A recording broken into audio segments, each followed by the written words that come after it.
Bonjour à tous et bienvenue sur Crypto Flash, la chaîne de l'actualité crypto. Aujourd'hui, je vous parle de Solana et de son fondateur Anatoly Yakovenko qui vient d'évoquer le futur de Solana. Il y a un changement important qui arrive dans les prochains mois. Je vais vous parler de plein d'autres sujets, d'Ethereum. On va parler aussi de TF Spot Ether. On va parler de Shapeshift et du nouveau projet IA crypto lancé par son fondateur. J'apprécie particulièrement ce fondateur. On va parler de plein de sujets. N'hésitez pas à vous abonner, activer la cloche pour ne rien rater. Tous les jours, le meilleur de l'actualité crypto. On va commencer tout de suite avec le cours des crypto-monnaies, mais juste avant, je vous rappelle que le partenaire de la chaîne Bitvavo offre 20 € à l'inscription. C'est valide pendant quelques jours, il suffit de s'inscrire, vous avez le lien dans la description, vous faites un premier dépôt de 20 € et vous obtenez 20 € sur la plateforme. Bitvavo, c'est un exchange européen leader sur pas mal de marchés. N'hésitez pas à vous inscrire pour en profiter. Alors, je voulais vous parler du cours des crypto-monnaies. On va passer 61 500 pour le Bitcoin, 2935 pour l'Ether. Pas trop de mouvements, Solana légère baisse, 144 $. Passons tout de suite aux news. Eigenlayer, l'airdrop a été lancé. En tout cas, vous pouvez récupérer les jetons Eigen et malheureusement, vous ne pouvez toujours pas les transférer et les vendre. Ça devrait arriver ça d'ici fin septembre. Mais bon, je vous recommande tout de même de les staker. Il risque d'y avoir des airdrops entre-temps. Donc, ça vaut le coup d'en profiter. Ensuite, vous vous rappelez de la personne qui avait perdu dans les 70 millions de dollars en envoyant des wrapped Bitcoin à une mauvaise adresse. C'était un phishing, je vous avais fait une vidéo sur le sujet, les attaques, les poisoning attaques. Bref, il se trouve qu'il y a eu des négociations qui ont été réalisées. A priori, il y a un cabinet de cybersécurité qui a aidé la victime à obtenir des informations, on va dire, qui ont bien servi dans la négociation. On ne sait pas c'est quoi ces informations, mais globalement, ils auraient identifié la personne en fait, et du coup, ils auraient mis la pression en lui disant bah, ou tu nous rembourses ou on révèle ton identité ou on porte plainte. On ne sait pas exactement ce qui s'est dit, mais en tout cas, le hacker a quasiment tout rendu. On parle de 96% du montant qui a été rendu. Donc voilà, ça se termine plutôt bien pour la victime. Il y a quand même très peu de chances qu'il récupère cet argent et au final, ben voilà, quand un hacker fait des choses sur la blockchain, il laisse des traces. Des fois, ces traces permettent de l'identifier et ça peut entraîner des retournements de situation comme on peut le voir maintenant. Ensuite, on va parler de Solana. Solana et du coup de Toli, Anatoly, qui vient de faire une déclaration dans le cadre de la conférence Solana Crossroads qui a lieu actuellement. Et en fait, il nous dit que Fire Dancer arrive. Fire Dancer, c'est quoi? C'est le client Solana, c'est-à-dire le logiciel Solana qui est en train d'être développé par Jump Crypto. C'est une société qui est très active dans l'écosystème Solana. Ils sont derrière Wormhole et pas mal d'autres choses. Bah, il a dit que c'est en train d'arriver et qu'il y a 50% de chances que ça arrive d'ici septembre. Et là, qu'est-ce que ça va permettre d'avoir ce client? Ça va permettre en fait d'avoir un réseau Solana beaucoup plus robuste aux bugs.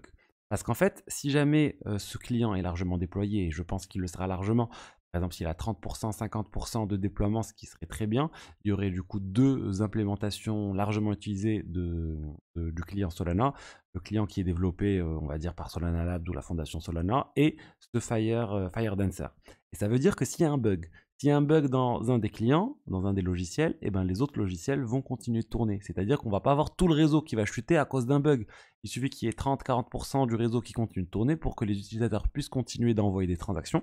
Et ça, c'est extrêmement important. La diversité des clients, c'est quelque chose qui existe déjà sur Ethereum, par exemple, mais c'est quelque chose qui n'est pas du tout, qui existe quasiment pas sur beaucoup d'autres réseaux, tels que le Bitcoin d'ailleurs et Solana. Et là, Solana, ils sont en train de se rapprocher d'Ethereum sur cet aspect-là, sur la diversité des clients, la diversité des logiciels, c'est extrêmement important. Et vraiment, c'est un très bon point pour Solana. C'est annoncé depuis longtemps, hein, Fire Dancer, mais on n'a pas de visibilité sur quand est-ce que ça devrait arriver. Là, on voit ça, enfin, on a cette vision septembre, on va dire, 50% de chance, donc quand même, il y a pas mal de chances que ça arrive plus tard, mais ça nous donne une visibilité sur l'arrivée de Fire Dancer. Donc là, j'ai envie de dire, c'est Solana qui se rapproche un peu d'Ethereum. Mais il y a aussi Ethereum qui pourrait se rapprocher de Solana sur un autre point, sur une nouvelle proposition qui a été réalisée, proposition de Vitalik, pour changer le calcul des frais de gaz sur Ethereum. Sur Ethereum, on va parler de Solana d'abord. Sur Solana, comment ça se passe les frais de gaz? Les frais de gaz sont par projet. C'est-à-dire si vous avez un mint de NFT qui va venir consommer beaucoup de gaz, et ben les frais de gaz des autres utilisateurs qui ne sont pas en train de minter ce projet NFT, qui ne sont pas en train d'interagir avec ce smart contract, et ben, ne vont pas être impactés, ils ne vont pas avoir des frais de gaz qui vont être de plus en plus élevés. Sur Ethereum, actuellement, c'est pas exactement comme ça. Sur Ethereum, il y a un seul frais de gaz pour tout le monde, pour quasiment toutes les transactions. Du coup, quand vous avez un mine de NFT qui est en train de consommer trop de gaz, et ben les frais augmentent pour tous les utilisateurs. Et là, Ethereum, ils veulent passer un changement. Ils ne sont pas en train de faire quelque chose comme Solana en ayant, on va dire, des frais par projet, mais ils veulent faire des frais par type de transaction. Donc les transactions qui font le stockage, ça ne sera pas comme les transactions qui font le calcul. Enfin, je suis en train de simplifier, de faire des métaphores, mais c'est ça l'idée, c'est qu'il y a plusieurs types de transactions différents pour optimiser les frais de gaz. Et ça va pas entraîner un changement drastique, on va dire, sur une baisse des frais, etc. Mais ça va optimiser le calcul des frais et ça pourrait avoir du coup quand même de meilleurs frais, mais pas non plus 10 fois moins cher, comme on a pu le voir dernièrement avec la mise à jour EIP 4844 qui a quand même fait baisser les frais drastiquement sur les solutions de niveau 2. D'ailleurs, je voulais revenir sur ce point. Il faut savoir que les transactions, les frais de transaction sur Ethereum sont environ 4 fois moins chers depuis cette mise à jour, depuis la mise à jour d'Encun, qui a vraiment permis de réduire les frais de transaction. Et d'ailleurs, Ethereum, j'en ai déjà parlé, il est maintenant repassé en mode inflation. Il y a de l'inflation sur Ethereum alors qu'on était en mode déflation depuis un certain temps, parce qu'il y a moins d'Ethers qui sont détruits à chaque fois. On va rester sur l'Ether avec les ETF Spot Ether. Donc ça, il y a la décision de la SEC qui devrait arriver d'ici fin mai. Et là, on a ARK Invest et 21 Shares qui viennent en fait de changer, de faire un changement dans leur demande d'ETF Spot Ether en enlevant toute la partie staking. Il y avait toute une partie pour staker les Ethers. Là, ils ont retiré tout ça. Les gens sont en train de se dire qu'est-ce qui se passe. Selon les spécialistes là, de Bloomberg, là, Eric Volkonas, il dit c'est pas clair pourquoi ils ont fait ça. Ou ils sont en train de faire une dernière tentative pour éviter que la SEC ne leur refuse l'ETF, ou ils sont juste en train d'essayer de compliquer la vie à la SEC pour qu'ils aient une raison de moins de refuser l'ETF Spot Ether, parce qu'on va dire dans la plupart des analystes sont d'accord pour que ça sera refusé. Après, on n'est jamais à l'abri d'une bonne surprise. J'espère que ça va être validé, mais honnêtement, il y a quand même peu de chance. Mais bon, je vais quand même suivre ça avec attention parce que ça pourrait vraiment entraîner pas mal de volatilité sur le marché à la hausse si jamais cet ETF est validé. Si c'est refusé, je pense que le marché s'attend à ça de toute façon. Ensuite, on va parler de Eric Voorhees. Eric Voorhees, c'est le fondateur de Shapeshift. C'est quelqu'un qui est impliqué dans le monde des cryptos depuis très très très longtemps. Il est dans le Bitcoin depuis 2011, je pense, enfin, depuis vraiment les tout débuts. Et il avait monté notamment Satoshi Dice, c'est un site où on pouvait venir faire du gambling avec du Bitcoin, qu'il a revendu. Il a eu plein d'affaires avec la SEC. Il a été poursuivi par la SEC sur Satoshi Dice, je crois, sur aussi Shapeshift. Shapeshift qui est un exchange décentralisé, on va dire. Et bon, là, il veut lancer un nouveau projet, une nouvelle plateforme IA qui s'appelle Venice.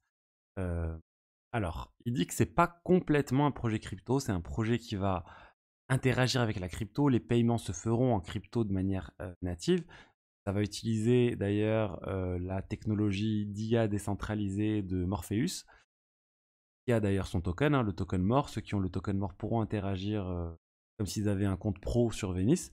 Là, ça se présente comme un clone de ChatGPT, mais que ça se veut être vraiment décentralisé, sans censure. On l'a vu, les IA des géants du web censurent, que ça soit OpenAI, que ça soit Google, que ça soit la plupart des IA, pour ne pas avoir des problèmes avec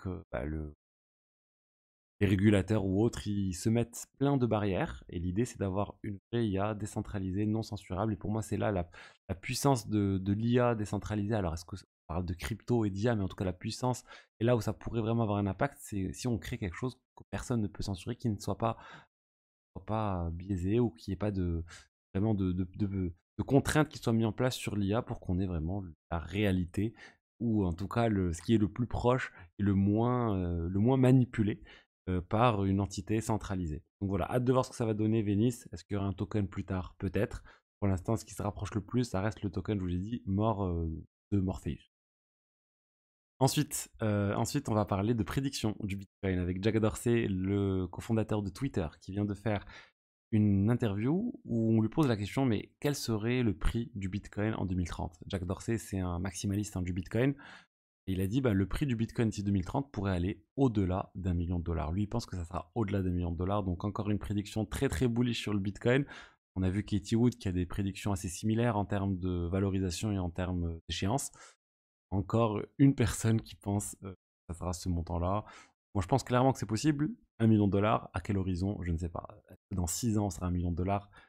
C'est quand même être très très optimiste sur le cours du Bitcoin dans quelques années. Et pour finir, on a un combat actuellement qui a lieu aux États-Unis entre le gouvernement et le Congrès qui vient de passer ou qui devrait passer une loi pour venir restreindre les pouvoirs de la SEC. En fait, la SEC est en train de mettre en place un certain nombre de choses qui va complexifier les choses pour les banques, en fait, pour que les banques puissent détenir des crypto-monnaies. Donc, ça va éloigner les banques des cryptos. Et là, on a voilà, le Congrès qui veut changer ça en autorisant au contraire les banques à manipuler ce type de choses. Et la Maison Blanche a dit qu'ils allaient mettre un veto si jamais la résolution passait, alors que tout le monde est d'accord au Congrès pour faire passer cette résolution. Donc on est en train de voir vraiment le combat entre la SEC et le Congrès américain. Il y a un manque de législation aux États-Unis autour des crypto-monnaies. La SEC en profite pour aller porter plainte sur plein de projets, faire pression sur les projets et faire fuir, je pense, une grande partie de l'industrie crypto en dehors des États-Unis. Vraiment très très important pour moi que le Congrès fasse quelque chose et ça, c'est une première étape. Et pour finir, je vous rappelle que j'offre une formation sur la finance décentralisée, comment générer le meilleur rendement possible sur vos cryptos. Vous avez le lien dans la description. Je parle de plein de choses, staking, exchange centralisé, stablecoin, agrégateur de rendement. Il y a du coaching aussi, j'ai tout un module sur les sécurités. Et c'est tout pour la vidéo d'aujourd'hui. J'espère que le contenu vous a plu. Si c'est le cas, n'hésitez pas à liker, commenter, vous abonner. Et je vous dis à demain pour la suite. Au revoir.